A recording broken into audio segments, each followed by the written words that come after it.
So welcome back to one more blog. So ఎంత క్రిస్పీగా వచ్చాయంటే అప్పలు అంత క్రిస్పీగా వచ్చాయి. సంక్రాంతికి మీరు పిండి వంటలు చేసుకున్నారా? సో క్విక్గా ఎంత సింపుల్గా చేసుకోవచ్చు అంటే అంత సింపుల్గా చేసుకోవచ్చు. అసలు చాలా అంటే చాలా క్రిస్పీగా వచ్చాయి. ఇంతకీ మీ ఇంట్లో సంక్రాంతి పిండి వంటలు ఏమేమి స్పెషల్స్ చేసుకున్నారు? కమెంట్ చేసి చెప్పండి. సో ఈలోపు మనం ప్రాసెస్లోకి వెళ్ళిపోదామా? ముందుగా బియ్యం పిండిని పట్టించి పెట్టుకోవాలన్నమాట. దాంట్లోకి ఇక్కడ నేను 2 kgs ఆఫ్ బియ్యం పిండి తీసుకున్నా. ఏమీ యాడ్ చేయలేదు, ఓన్లీ రైస్. మీరు రేషన్ బియ్యంతో అయినా పట్టియచ్చు, లేదు అంటే నార్మల్ తినే రైస్తో అయినా బియ్యం పిండి పట్టియచ్చు. దాంట్లోకి ఉప్పు, పసుపు, కారం ఎక్కువనే పడుతుంది, సో కొంచెం చూసి వేసుకోండి. కారం వేసిన తర్వాత వాము, జీలకర్ర యాడ్ చేసుకొని అంతా బాగా మిక్స్ చేసుకోవాలి. ఇక్కడ టిప్ ఏంటంటే మీరు కలిపేటప్పుడే మీ స్పైసెస్ అనేది చూసుకోవాలన్నమాట. ఈ స్టేజ్లో ఉన్నప్పుడే మీరు స్పైసెస్ టేస్ట్ చేసి చూడండి.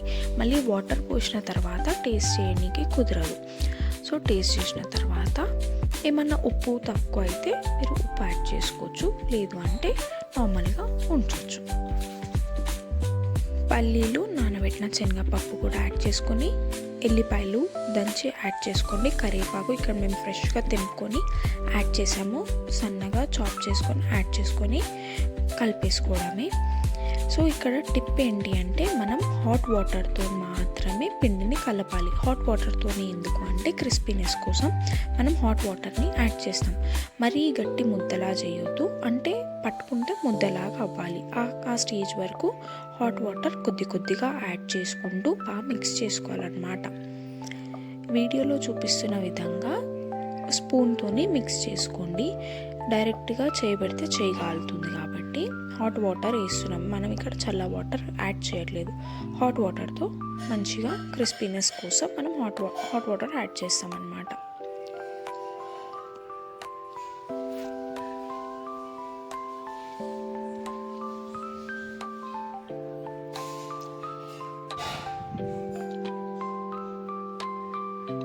అంతా బాగా మిక్స్ చేసిన తర్వాత ఇలా ఉంటుందన్నమాట కన్సిస్టెన్సీ.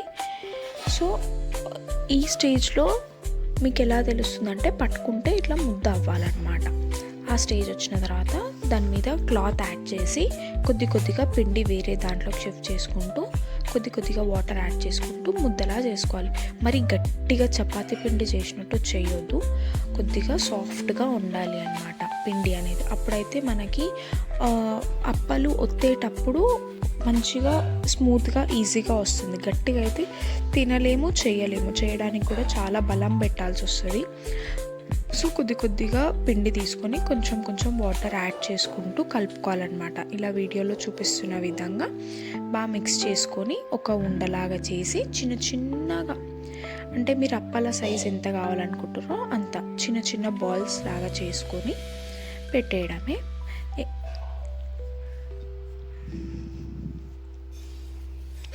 ఇలా చిన్న బాల్స్ చేయడానికి ఒకరు, అప్పలు ఒత్తడానికి ఒకరు, కాల్చడానికి ఒకరు, ఇలా ముగ్గురు ఉంటే మనకు అప్పాలు అనేవి చాలా క్విక్గా అయిపోతుంది. ఇప్పుడు అప్పాలు చేసేదానికి అప్పల మిషన్ ఉంటుంది కదా, లేదంటే పూరి మిషన్ అని కూడా అంటారు. ఒక ప్లాస్టిక్ కవర్ లేదా పాలిథిన్ కవర్ వేసుకొని ఆయిల్ అప్లై చేసి ఆ చిన్న బాల్ అనేది పెట్టాలి. ఫస్ట్ ప్రెస్కి అది కొద్దిగా లావుగానే వస్తుంది. సో తీసి మళ్ళీ అడ్జస్ట్ చేసి పేపర్ని మనం మళ్ళీ ఒత్తుకోవాలన్నమాట. లేదు ఇంకా లావుగానే ఉంది అంటే మనం చేత్తోని స్ప్రెడ్ చేసుకోవచ్చు. ఇలా ఒకదాని తర్వాత ఒకటి అన్ని అప్పాలు చేసుకోవాలి.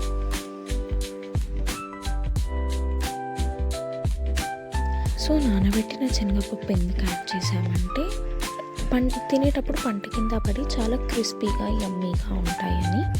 సో ఇక్కడ నువ్వులు కూడా యాడ్ చేసుకోవచ్చు, మీరు కావాలంటే యాడ్ చేసుకోండి. మేము యాడ్ చేయలేదు, నువ్వులు యాడ్ చేసినా కూడా చాలా బాగుంటుంది క్రిస్పీగా. కానీ మేము ఓన్లీ పల్లీలు ఇంకా నానబెట్టిన శనగపప్పు యాడ్ చేసి అప్పాలు అనేవి ఒత్తుకున్నాము. ఇదే సేమ్ ప్రాసెస్ కంటిన్యూ చేయాలి.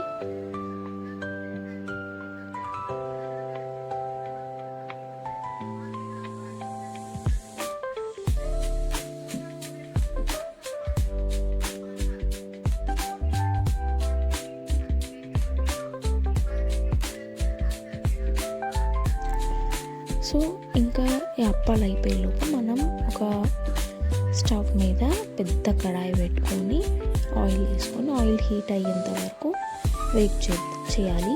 చేసిన తర్వాత ఆయిల్ బాగా హీట్ అయిన తర్వాత ఒక్కొక్కటి స్లోగా యాడ్ చేసుకుంటూ వెళ్ళాలన్నమాట.